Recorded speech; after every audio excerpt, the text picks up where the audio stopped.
Wakala wa kuangalia ukweli wa Al Jazeera amepata picha za satellite zinazoonyesha ukubwa wa uharibifu katika kituo cha nyuklia cha Natanz cha Iran na kambi ya kijeshi kufuatilia mashambulizi ya Israel.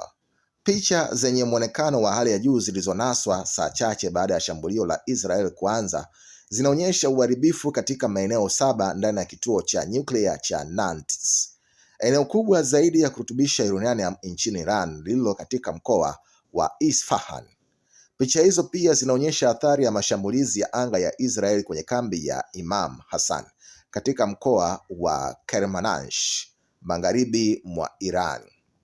Wizara ya mambo ya nje ya Iran inasema haitakuwa na maana yoyote kujiunga na mazungumzo yoyote ya nyuklia na Marekani nchini Oman wakati Irani ikishambuliwa na Israel. Ni dhahiri kwamba katika mazingira kama haya ya uchokozi wa utawala wa Kizayuni dhidi ya taifa la Iran, mpaka pale itakapokuwa umekoma, itakuwa haina maana kushiriki katika mazungumzo na chama ambacho ni mfuasi mkubwa na mshirika wa mvamizi.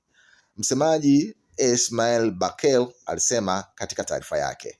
Waziri wa mambo ya nje wa Iran Said Abbas Araghchi ameongeza kuwa hakuna uhalali wa kuendelea na mazungumzo yasiyo ya moja kwa moja, huku tabia ya kishenzi ya Israel ikiendelea na mazungumzo ya nyuklia yalipangwa kufanyika nchini Oman siku ya Jumapili.